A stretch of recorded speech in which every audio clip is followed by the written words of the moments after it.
All right. All right. Look at this over here.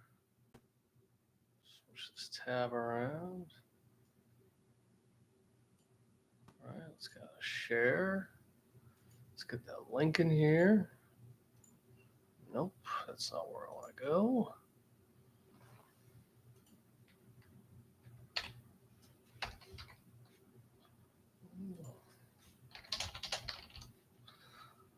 All right. Let's give it like 2 seconds. See if this goes anywhere.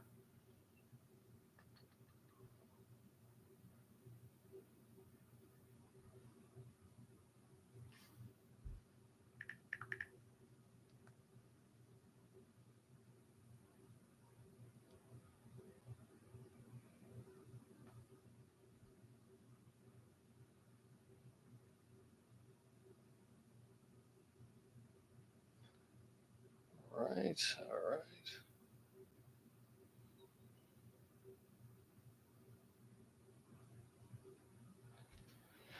Let's see where I put my ad reads. All right, here we go. How long have we been at it for? All right. We are back for another mock draft 4.0. We are almost a week out, 8 days out from the actual NFL draft. So this is my final pre-draft rookie mock draft, no landing spots, anything like that. Of course, once that happens, a lot of things can change. Once we see some draft capital, some landing spots, who knows? Maybe that'll give me a little more information, but also it allow me to, and talking information from teams around the league, but also it allows me to, further expand on what I think other teams will or should do. But before we get started, let's start with a word from both of our sponsors, starting with Sundog Multimedia. Sundog is an online communication social media company. What started as a personal tool has since evolved into something much bigger, allowing users to communicate, research, and discover things that impact their lives and daily decisions. Sundog will collaborate with you to build and execute a modern yet nimble social media strategy by utilizing innovative and traditional media principles. Sundog is also a proud supporter of the Stop Soldier Suicide Foundation. You can follow them on Instagram at Sundog_multimedia. That's Instagram at Sundog_multimedia. Brains broad and true professionalism. That's easy peasy moving and service. Muscle for hire, moving, assembly, errands, you name it, they will do it. Easy peasy is a multi-service team. If you need something, just ask. All right. We're back for another show. I am fully recovered. Not that anybody seems to give a single shit. But I was dealing with an illness over the weekend. I bounced back just fine, did 1,500 push-ups today. For the first time this year, I had to take not just 1 day, but 3 days off from doing my push-ups and pursuing my 100,000 push-up challenge. I've been doing 750 a day for about the past month or so. So I want to get back on track, do 1,500 there, kind of double it up. I might try and do the same thing tomorrow. Really try and get back on the pace that I was on. I'm already 2/3 of the way to my goal, but we're not here to talk about that. We're here to talk about some Dynasty football, some rookie draft stuff, some Friends Who Gamble League stuff. Starting with, I'm on the market. I put some guys, Chuba Hubbard, Joe Mixon, Stephon Diggs, George Kittle. Those are guys that are getting interest from a few teams around the league. I've been kind of holding on to them a little bit. I've done some thinking because, I've looked at my roster a good bit. Let's be honest. I mean, if you look at it now, it's easy to do a simple arithmetic. I'm right on the edge in terms of players that I can keep and everything like that. I do have guys that I think will, when it comes down to it, gun to my head, they're pretty easy cuts, but they're not guys that I want to necessarily cut bait with. But those aren't always the guys you want to trade either, right?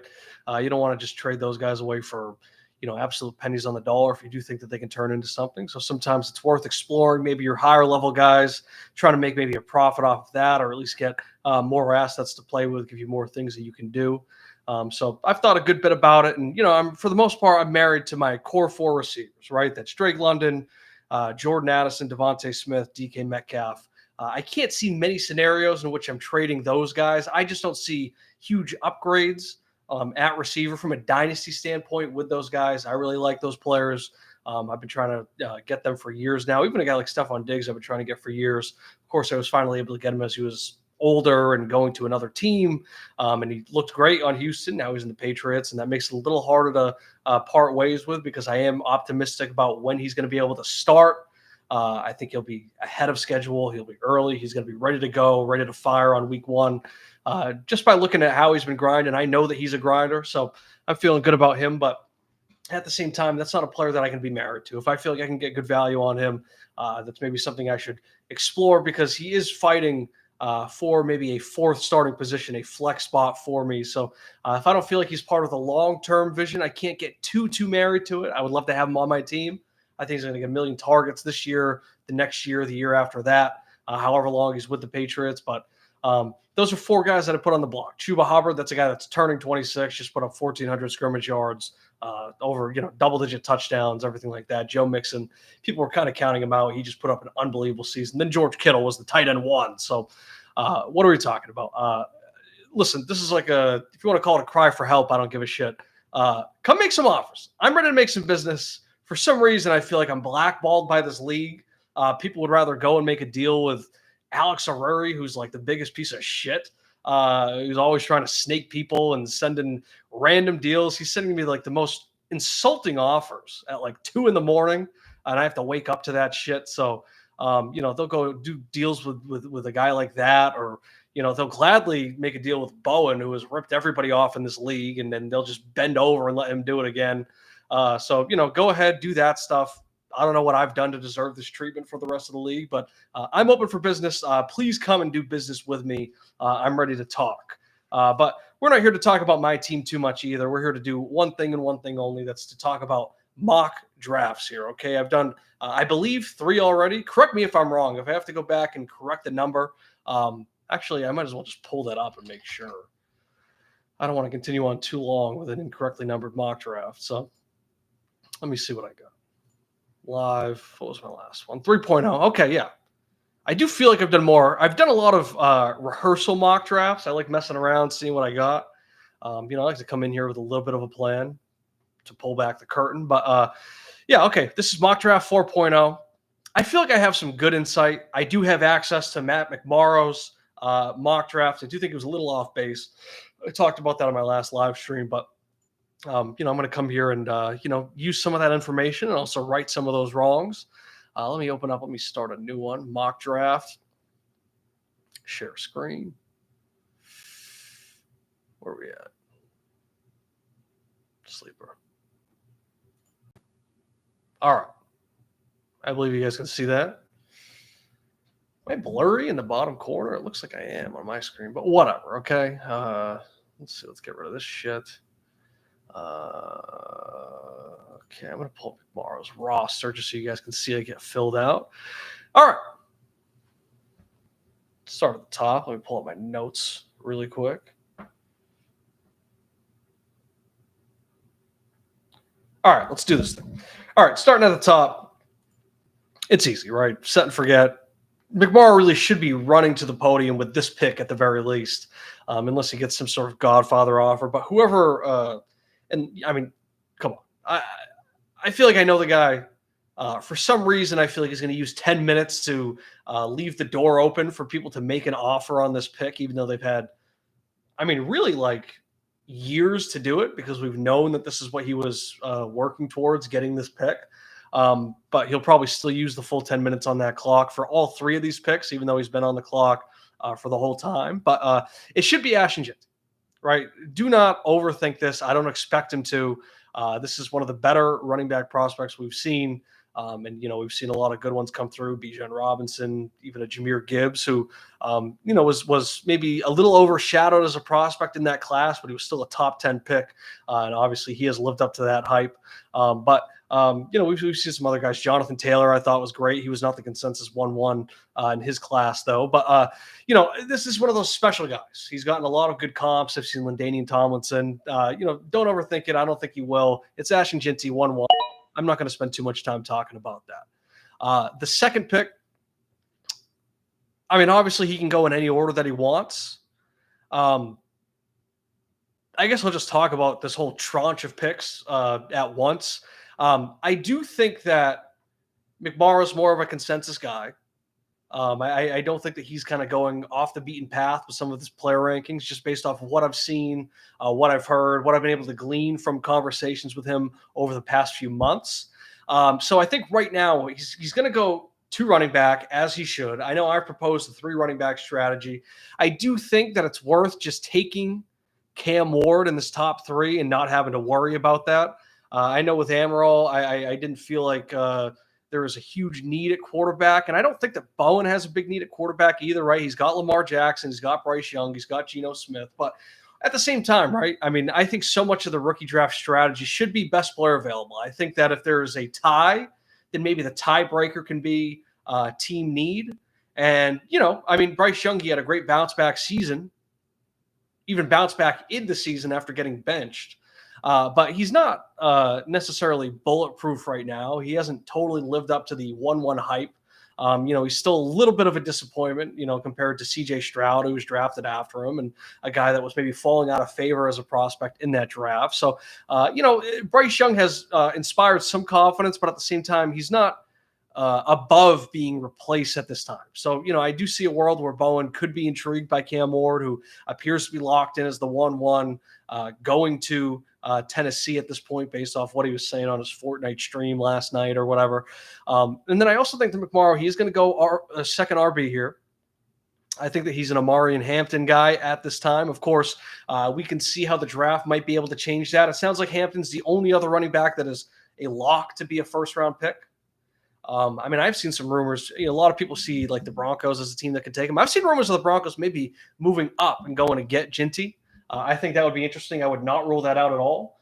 I think that would make Ginty an unbelievable pick at 1. That would make me very excited to have Ginty on my team. But I think that that's the top 3 right now.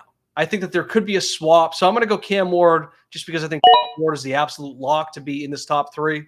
Then I'll go Hampton here at 3. I do think that depending on draft capital, landing spot, etc., a guy like Travion Henderson could also be an option there. But I do think that this should be the top 3. Ginty, Ward, and then McMorrow's next favorite running back.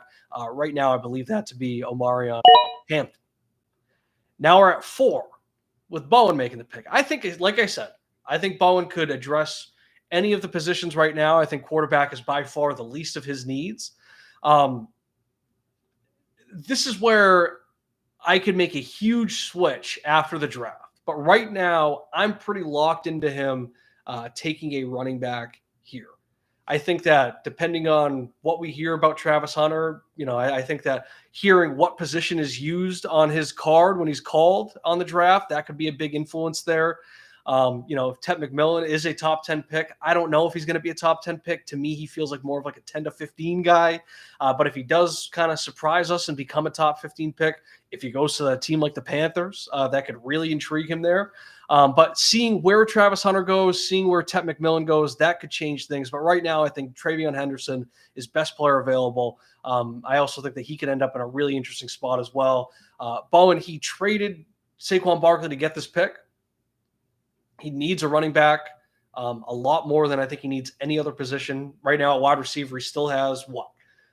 St. Brown, J-Mo Williams, Xavier Worthy, Jacoby Myers. I'm pulling up his team right now. Is there anybody else that's like a huge miss that I'm not naming right now? Chat, you got anybody?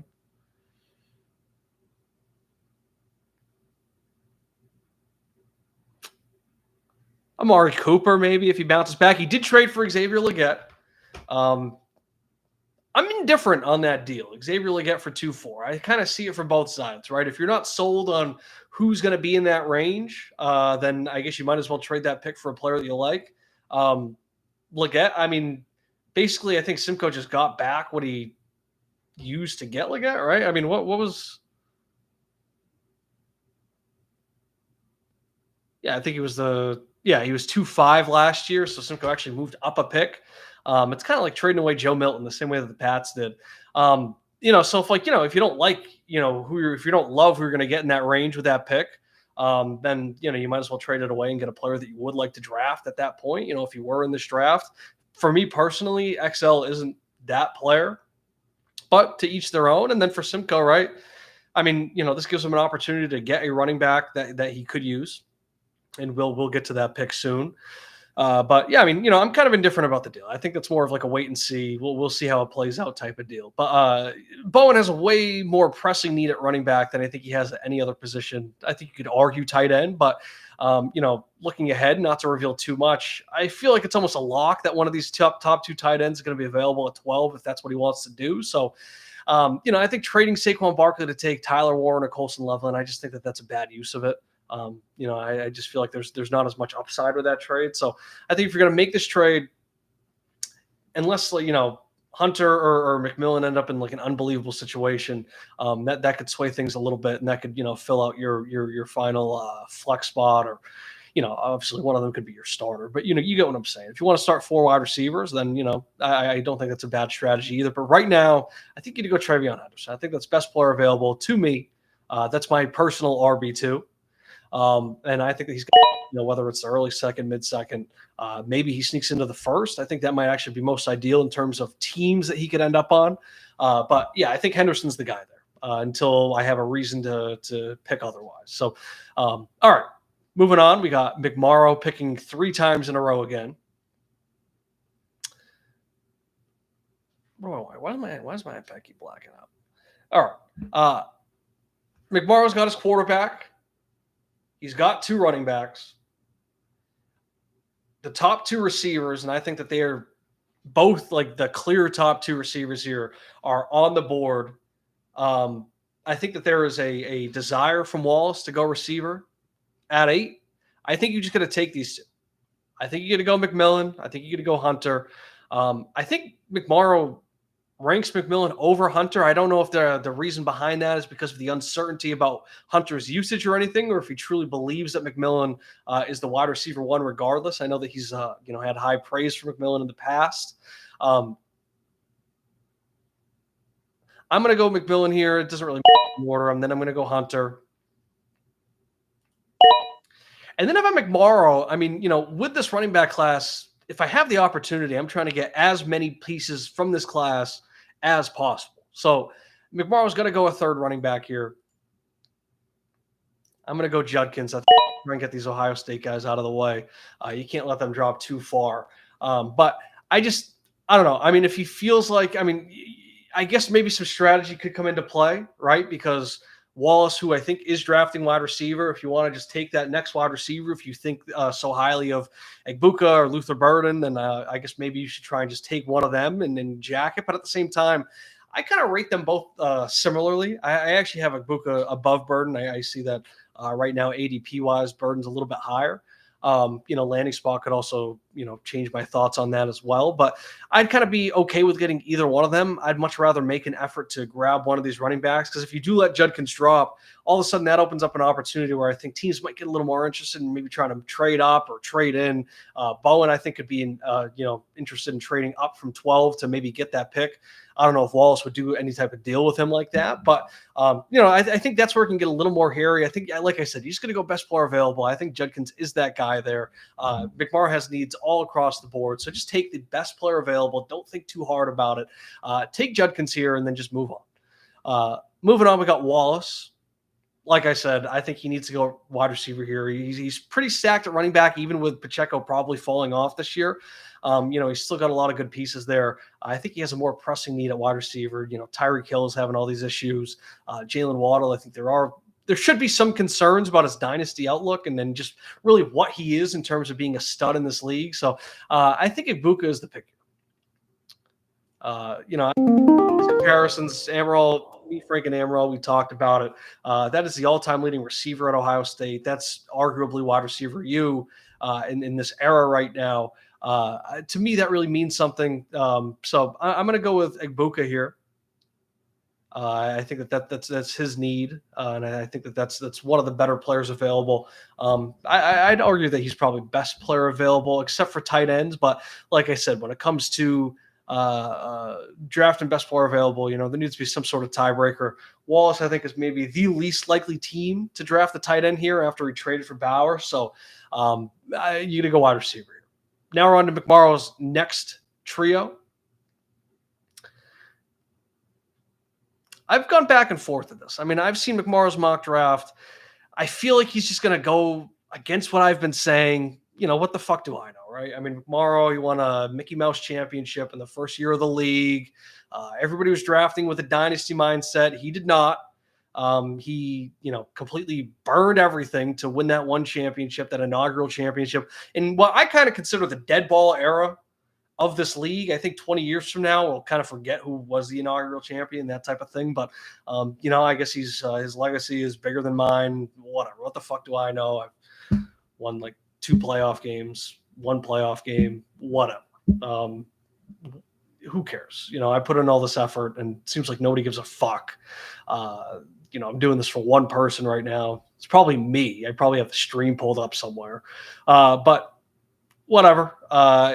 I'm going to kind of go with my instinct. I'm going to still try and just say, don't do it. Don't take Shedeur Sanders in the first round. You have 2 more picks in the top 5 of the second round. There aren't really QB needy teams picking in between you in those spots. Don't take Shedeur here. I think that you could probably get Shedeur with one of those picks if you really want it. Shedeur, I just don't think is the guy. I mean, we've made those comparisons. I feel like Goff is like best case scenario for him. I guess you could say Burrow is best case scenario for him, but he's not Joe Burrow. Okay, he's not. Okay, he could be Jared Goff, but let me just pull this up, right? Look at Jared Goff. His QB finishes. Of course, this app wants to be goddamn slow right now. Hold on. It's on the Suns. Jared Goff QB finishes since he got to Detroit, he was QB 24. He only played 14 games, and QB 10, QB 7, QB 6. It's easy to look at the player comp and see that and say, well, you could be a top 10 quarterback. Jared Goff has one of the best offensive lines. He has unbelievable weapons. One of the greatest, like, go and get it, chain moving guys in Amon-Ra St. Brown, an electric downfield playmaker in Jameson Williams, one of the best young tight ends in the league in Sam Laporta, and then probably the best 2-headed running attack in the league. Chat, I don't know if anybody disagrees with that. And then on top of that, he's had one of the best play callers we've seen in a while, and one of the guys that was one of the most heralded new head coaches coming into this season in Ben Johnson, and just one of the better and more creative offensive coaching staffs we've seen in a while. Goff had an absolutely perfect situation. He finished 10, 7, and 6. What situation is Shedeur Sanders going to find himself in that's better than what Goff has right now? And I just don't think he's Goff. And it took Goff a long time to become what he is now, even when he was on the Rams. With Sean McVay, he had a QB 6 season in 2018. And then besides that, he was 12, 13, 20. I mean, come on. I just don't draft Shedeur Sanders with any of these first-round picks. Please, I'm begging you. Go best player available. You have all these picks. You have like half of the first round next year. Get the best player available now and then fill in the cracks next year. Don't worry about team need. Don't worry about putting together a full lineup here yet. Just take the best players that are on the board. Right now, you need a tight end. Okay. And I know I just said don't take need, so it sounds stupid to say that and say you need a tight end. But I would go, it comes down to your preference. Warren or Loveland, whatever you want. I still think it should be Warren. I've seen the argument for the other side with Loveland. I don't necessarily disagree with it. If you feel that way, you feel that way. I do think it's a coin flip between the two. Landing spot could determine that, but I do think Warren's going to be a top 10 pick. And I think that warrants being the first tight end off the board. Take Tyler Warren here. Take another receiver. For me, Luther Burden is a no-brainer. And then this is where I think it gets a little interesting. Okay, because you have Ginty, you have Hampton, you have Judkins. You also have Bucky Irving at home waiting for you. That's 4 running backs right there. That can fill out your starting backs. That can fill out your flex spot if you want. I think it's easy to feel like you're all set there. But I think it's a clear top 5 at these running backs right now. I just think go Caleb Johnson here. Hold on, let me see. I'm going to stop sharing my screen really quick. Let me pull this up one last time. Hold on, let me see this. All right, let me share my screen again. I'm pulling up the Ian Hartitz tweet. Look at this. Okay. 7 rookie running backs drafted in rounds 4 through 7 are undrafted free agents. have posted top 24 fantasy numbers in the last 10 years. PPR per game, minimum 8 games. Bucky Irving, Damian Pierce, Elijah Mitchell, James Robinson, Philip Lindsay, Jordan Howard, Carlos Williams. What stands out to you guys? Chat, what stands out to you guys on this list right now? Damian Pierce, year 2, nothing. Elijah Mitchell, year 2, nothing. James Robinson, right? He came back. I know he tore the Achilles. Okay, we'll take it easy on him. But what did he really do after that rookie year? Philip Lindsay started his career with 2 straight 1,000-yard seasons. I can't name his third year off the top of my head. We know how that panned out. Jordan Howard, he was fine. Okay, but really, what did he do? What did he become? Carlos Williams, I couldn't tell you a damn thing that guy did in his career. So just think about this. Okay, I understand that it's easy to be excited about Bucky Irving, feel really good. Bucky Irving, too, it's also worth mentioning, he's become sort of a meme in the Dynasty community. It's like, I'm just watching Bucky Irving highlights. Like, Grandpa, tell me about Bucky Irving's rookie season. It's like a meme. Every single day I see some new joke about Bucky Irving's rookie season. It's almost like it feels like the internet is setting us all up to be disappointed with how Bucky Irving follows up his rookie year.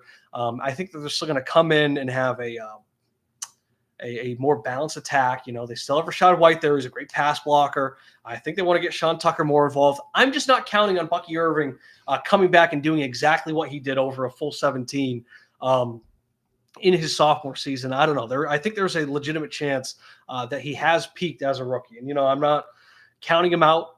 If I'm putting my foot in my mouth and we're going to come back and pull the clip on me, doubting him and saying this shit. I mean, I did not rank him highly as a rookie going into the draft or anything, or even after the draft. So I guess I was wrong on him there too. But I just based on what we're seeing, with those stats that I just put out there right now, or with that list right there, and then just the history that goes into that, I'm not feeling totally safe about Bucky Irving as my 4th running back and having no other depth behind us. So take Caleb Johnson, have 5 running backs on your roster. If all of a sudden at the end of the season, Bucky Irving is that guy and all these guys pan out and you have a surplus, okay, make a move. Or just feel solid with your depth and just know that going into next draft where you have all these picks, you don't have to use one of them on a running back, right? So take Caleb Johnson here. That ends that kind of elite tier to me for these running back problems. And just be happy with who you have for running backs, right? Now you have 3 receivers that I think are all great. You also have Josh Downs back home. That's 4 guys right there. You have your 2nd pick, your 5th pick in the 2nd round. I think you can use that on other positions as well. So I think that this is the move. I mean, look at this roster right now. You got Ward, Genty, Hampton, McMillan, Hunter, Warren, Judkins, Burden, Caleb Johnson. Who's complaining about that? McMorrow will sleep so pretty that night after the draft. I mean, that I would be beaming if I walked away from a draft with that as my fucking roster. It's like unprecedented. Okay, now moving on to the 12th pick. Like I said, this could end up being like one of the quickest picks of the night too. I think if Bowen stays here at this pick, I think that could be made available. I know that there's some elite tight ends on the trading block right now. If he's looking for something that's maybe more of a sure thing, especially for a team that's trying to compete and always trying to compete. But to each their own. It looks like Bowen's maybe trying some new things out, trying some new tricks. But we'll see. I think if he sticks and picks here, I think it's a pretty easy pick. Colson Loveland. I know he's got Kincaid. I do think that we're going to see a little bit of a bounce back from Kincaid this year. I know he's been a little disappointing so far to start things off, but he's still with Josh Allen. I think Dawson Knox won't be there forever. They don't have a number 1 receiving option truly that's like a true alpha in that room yet. So I think that, there is some room for improvement with Kincaid, but Loveland, I just think is such a great prospect. He should not make it out of the 1st round here. Bowen does have a need for tight end there. And if Caleb Johnson's not on the board, then I feel like it makes it a pretty easy pick for him. So Loveland there, that's best player available. Now we're moving on to the 2nd round. Holy shit, I did not share my screen for that. Hold on. All right. You heard everything I said. Who gives a shit? You can see it all now. All right, moving on to the 2nd round. I'm just going to keep mocking this just because I just feel it in my gut. 2 pins, they just feel like a Matthew Golden team. They're obviously, right now, ADP-wise, You got the three quarterbacks there. There's Trey Harris as well. The running backs, I like all these running backs. I'm a big fan of this running back class. I've talked about it plenty of times on these streams. Matthew Golden, probably going to be a first-round receiver. Obviously, put up that crazy speed. I've seen the conspiracy theories. I'm hip to them. I don't think he's a 4.2 guy. I think that there is a reason that he didn't run a second one at the combine. He didn't run at his pro day. And when you look at his game speed, it does not seem to match that 4.2 track speed that he showed off. I think he might have gotten a favorable time. But from his standpoint, I can't blame him. You run a 4.29. Why would you ever run again? Sort of a Jerry Seinfeld, I choose not to run type of situation. You've proved yourself. You're not going to prove yourself. He has nothing to gain from running again, right? He's not going to run a 4.28 or anything else like that. So it's going to be golden. They just feel like a golden team. I can just feel that being the case. Okay. Now we're on to McMorrow. Okay. What are we thinking, right? He's got 3 receivers in this draft already. He's got Josh Downs. Does he have it? I mean, he's got Wicks, right? Is there anybody else that's worth getting excited about? I'm not going to talk about Wan'Dale Robinson. He's got McMillan. Yeah, you know what? That changes things for me. I didn't really consider that. He's got Wicks and McMillan on the bench too. I could see Trey Harris being a pick here. That could be something that maybe after the draft, when I see how things shake out, that could change my mind there. But right now, I think that I think McMorrow is a Shedeur guy. Like I said, I feel like McMorrow is closer to consensus with his rankings than maybe I am. I know that I had Milroe and even Howard. Why am I blanking? Will Howard ranked above them as my 2 and my 3 quarterbacks. But Shedeur, he's probably going to be a mid to late first round guy. I can't blame chasing draft capital, chasing the celebrity. It's something to get excited about. So if McMorrow wants to get another quarterback here, I think Shedeur, I think that can be the pick. All right, then we move on. That's interesting now that I'm looking at some of these rankings. Hold on. Let me. All right, moving on. Amaral. Let me see something real quick. Okay, Amaral. I mean, I initially, now I'm kind of going off script here. I had something else written in my notes, but now that I've thought about this and I've changed the pick to Shedeur, I do have to kind of go more case by case. Let me pull this screen down. What the hell am I doing? I think Amaral, right? He has probably the furthest from consensus rankings, I'd say.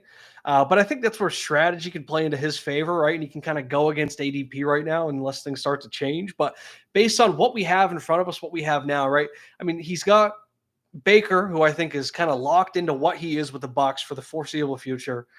He has Tua where, I mean, I've been a big Tua defender in the past. When everything's great, right? When he's healthy and then the offense is clicking and everything, I mean, then he's a fantastic fantasy quarterback. But we saw his health get ugly again last year. I think that there should be legitimate concerns there. And then I'm just feeling shaky about the Dolphins organization in general. I think Chris Greer, the GM, he's awful. I think that it's time to maybe start heating up the seat of Mike McDaniel. Maybe he's a bit of a candy-ass coach, maybe too cool. Maybe he's too much of a player's coach. At some point, you got to be a little bit of a hard ass if you want to get these guys in line. Tyreek Hill, he could be on the move. We'll see things like that. I'm not feeling totally solid about the Dolphins. And, besides Spencer Rattler, he doesn't really have much for a backup quarterback either. So I feel like this could be a quarterback spot for Amaral here. I think this is a good opportunity to take a guy like Jalen Milroe, right? You don't necessarily need him to start right away. But we've seen, right? We've talked about it. And I talked about it on our rankings last week where he's a guy that I could see him being sort of like that Jalen Hurts. And, it sounds kind of silly to say now that we've seen Hurts become one of the highest paid players ever, win the Super Bowl. Was he Super Bowl MVP? Chat, anybody got that? Hurts was Super Bowl MVP, right? Either way, right? We've seen what he's been able to become with, not so live of an arm, but using his legs. And of course, the tush push has been a little bit of a help there as well. Justin Fields, he is not a great fantasy or real life quarterback, but he is a fantastic fantasy quarterback. Milroe is a really good runner. He's got a live arm. On the ground, I mean, I think that there's arguments for him to be a better runner than a guy like Anthony Richardson, right? So, I think it's just worth taking him here, right? He's kind of falling into that same kind of archetype that we've seen work, even if you're not necessarily a great NFL quarterback. So to be your quarterback 3 and a bit of a developmental player, I think it's worth taking him here. There's not really an itching need anywhere else. I don't think that anybody jumps off the board. Trey Harris, of course, is the ADP guy here. I would personally say that he's the best player available on the board right now. But looking at Amaral's rankings, right, he had Trey Harris where? That was his wide receiver 8. So I just, reading the tea leaves there, I don't think that Trey Harris would be the pick, even though he could use another wide receiver. Go Milrow here. Get your QB3. Potentially a starting quarterback for you if you can get the job, and maybe a fantasy cheat code. I think that that's a good opportunity to use that right there. Plus, you have a second rounder coming up. Simcoe making the pick here. Simcoe needs a running back bad. I feel like he's pretty good at wide receiver right now. He's pretty set at quarterback. He's fine at tight end with Hawkinson, and I just don't think that there's like a tight end pick here right now. I'm going to go running back. Maybe it's lazy. I'm going to go with the Kansas guy. Kansas guy. Devin Neal's a Kansas guy. I think Devin Neal's going to be pretty damn good. I like him a lot. We'll see where he gets drafted. But based on need, based off of common interests here, I'm going to go Devin Neal. Now we're back to McMorrow at 2-5. Let me pull this guy's roster up again. What am I thinking now? Oh, that's Trey Harris right there. Just take another quarter, or I guess he could take another quarterback here. I mean, let me think this through.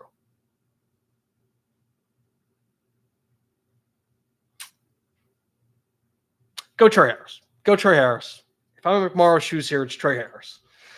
Like I said, I mean, just fill out that roster now. It's best player available in my mind. I'm just not crazy about Jackson Dart. I feel like if I had to pick one of those guys at the top to flop, I mean, I don't know. I mean, what are we doing with Jackson Dart here? I understand he's got the body type and, the way that he plays, he's a gunslinger and he can make some plays. I don't know. I feel like he just kind of fucking sucks. So, I mean, we'll see. Maybe he ends up in a perfect spot that could change things, but I'm not huge on him. I think he's like an okay floor guy. And then, I see the ceiling, but I just question if he can actually reach that. Don't fall too in love with that. Just grab these guys, grab these playmakers, give yourself an opportunity. And like I said, fill in those cracks with all those picks that you have next year if you need to. So take Trey Harris here, really fill that roster out with a lot of good, solid playmakers, and just be happy with them. Just don't complain. I mean, you were by far the worst team. You put up some unbelievably bad weeks. You're getting guys that can score points here. You're just throwing darts on the board. You're getting all these top tier guys, and just fill out that team. Now I move on to Frank. Frank here. Frank's got needs a little bit of everything, right? Let me pull up Frank's roster now.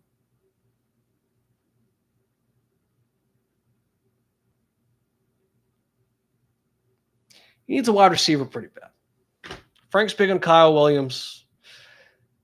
I don't know why these sleeper mock drafts have not updated that. I mean, Kyle Williams, you think too, with sleeper being so like on top of everything, right? They're involved in the memes, they're involved in the news, they're on top of all that shit. You think that they would have, and I always miss him on this board. Kyle Williams. Look how fucking low he is right now. To me, that's crazy. Kyle Williams is like the dynasty darling right now.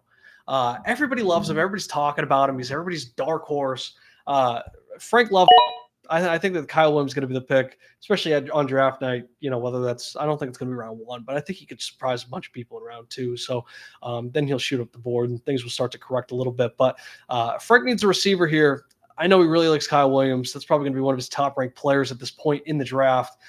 So to me, that is the pick. Now we're going with Amaral here, and kind of in a similar type of logic there. I think Jalen Noel would probably be one of his best players available. Maybe he ranks some of those running backs a little bit higher. But right now, if the draft was happening at this moment, I just feel like you got to play a little bit of strategy there. I don't think the guys are going to be looking at. I got to pull up their names again. I always forget. Brashard Smith, DJ Giddens. I just feel like people aren't looking that way right now.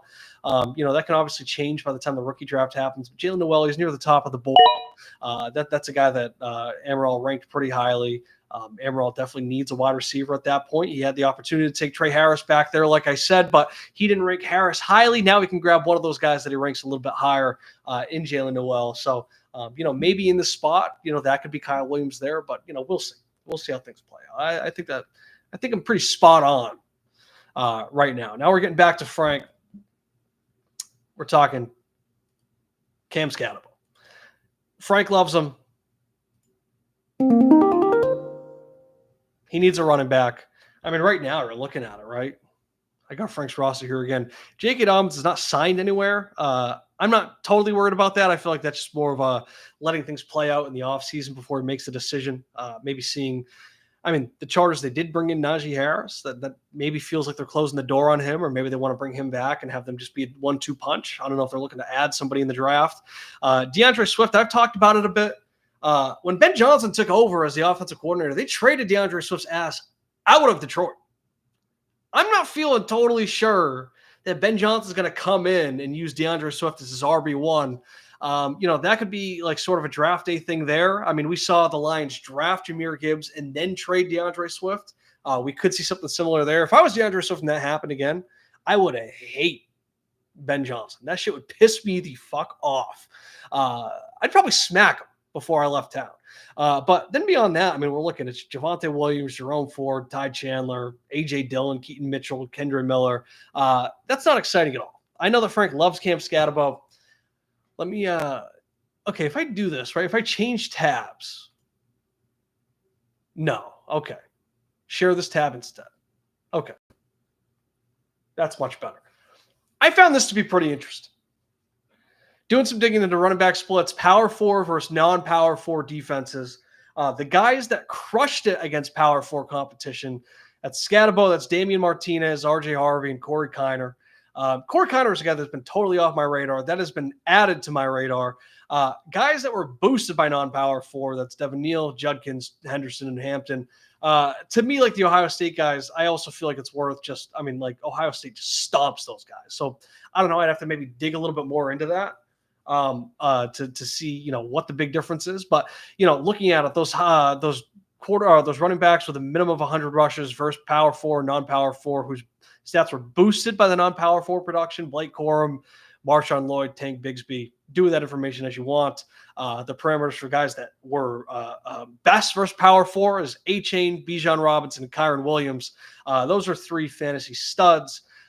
That's something that I found to be really interesting. That's something that I'm definitely going to be considering with my own running back rankings and, how I approach this draft, even though I'm not involved in it right now. We'll see how that can change. But I think it's something to consider. But Scatterbo, I also saw Daniel Jeremiah saying, I haven't listened to it. I just saw like a quick synopsis of it. But I think he was saying that he's high on Cam Scatterbo. I think, everybody that's all these draft analysts, they're high on him as well. I think there is some concern with actual NFL teams about the type of juice that he provides and, if his running style is sustainable. But to me, Scatterbo is a guy that I think teams should be drafting with the intention of building sort of a Lions-esque running back room. Like you want to bring him in to be sort of a thunder and lightning rushing attack. He's the guy that can kind of bang it for you, and then you go and you get like a real speedster that can provide that alternate punch to him. We know that can work in today's NFL. So if that were to happen, that wouldn't necessarily scare me away. Maybe that would cap maybe my expectations for a ceiling, but I still think the guys can be very good and very productive out of that situation. We'll see where he ends up. But I think he's a great running back. Just some of the performances, the game that he had against Texas was one of the most unbelievable, individual performances I've ever seen in my life. I like him. Frank loves him. He needs a running back bad. So I feel like that's a pick there. The last 4 of the second round, this is probably the toughest to read. I have absolutely no clue what the fuck the Cucks are thinking. I don't know if they even know a rookie draft exists in this league. I don't know if they know that they have these picks. So it would not shock me if between the three of them they had zero representation at this rookie draft. I don't know what we do in that situation. But anyways, they have three of the next four picks. Great. To me, right? Okay, I'm trying to think. They have Jordan Love. They have Brock Purdy. Do they have a third quarterback? Who am I talking about? The Cucks. Jordan Love, Brock Purdy, Cousins, Winston. Well, they have a stud in Malik Willis. But that's it. So, I mean, I feel like there is a need for a quarterback here, just a third quarterback. Jackson Dart, he can only fall so far. I'll take Jackson Dart here just to cross one of those picks off the board. And then I think after that, they kind of got to address all these positions, right? They got older running backs. Dylan Sampson, to me, is the best running back available right now. We'll see how things play out with draft and, landing spot and everything like that. But, get a little bit of everything there. Get Dylan Sampson, get a good Tennessee running back out of there. He profiles well. I'm a big fan of his. Then we're to Amaral. This is where I think Amaral can take one of his top guys. Rashard Smith, we know he loves him. I think that can be a guy that rises in the ADP once he actually ends up on a team. Then we're on the last pick of the second round, last pick of this mock draft. The Cucks again. I think they're in the market for a tight end. I think there are some interesting options here, right? I mean, there's Elijah Arroyo from Miami. There's Harold Fannin, who I personally think is the best tight end on the board here. Mason Taylor from LSU, who's very interesting as well. Maybe we can get more answers once we see the NFL draft. But to me, we're looking at tight end. Harold Fannin is the guy that I said, I'm sort of planting my flag. And I know it's not like a bold take. He was the best tight end in the country last year. And, you can go and watch the whole rookie rankings episode to get more thoughts on that. But I think that they should kind of touch on every position here. And I think Harold Finn is the guy there. So there we go. That's it. That's all I got. Let's look at McMorrow's team one last time. He's absolutely not going to listen to anything I say because for some reason this league does not respect my opinion at all. But, Cam Ward, Ginty, Hampton, McMillan, Hunter, Warren, Judkins, Burden, Caleb Johnson, Shadur Sanders, Trey Harris. That is an unbelievable haul. Does he have third rounders? I know, it sounds like McMorrow wants to maybe consolidate some of these third rounders, try and move up in the draft as well. So any of these guys off the board can end up being on his team as well. I think you just keep going. Best player available, best player available, best player available. Within reason, right? You don't want to end up with 7 running backs on your roster in these first 2 rounds or 7 receivers or anything like that. So, of course, if you absolutely stack your sheet, then you can move on to the next position or something. But for the most part, just take the best player that's on the board, McMorrow, and I promise you great things will happen because you have all these picks in the next season. You can also just use those guys, right? You can draft these guys here, feel it out, see what you think, and then you can use those picks to trade for proven players as well and, kind of get those veterans to help fill out the rest of your roster and, maybe move some of these guys to the bench so you don't need them to break out as rookies. But I think that's the play here. I think I did right by everybody. It's a little mix of what I think these guys will do, but also what I think they should do. I didn't want to make it too heavily influenced by me, so I'm trying to tap into their minds a little bit. But that's it. That's the draft board right there. I don't see myself ever doing a 3. That sounds exhausting. I know I've done it in the past, but I don't know. Maybe after the draft, I can do a 3 or 4 round mock. We'll see. But that's all I've got. The draft is in a week. We'll see what I do. I'm definitely going to do a mock draft almost immediately after that. Maybe I'll do some sort of live stream during the draft. Maybe like a little watch along, that type of thing. But we'll cross that bridge when we get there. As always, we are brought to you by Sundog Multimedia and Easy Peasy Moving and Service. Thank you to our sponsors. Thank you to our viewers. Thank you to the chat. And we will see you on the next stream.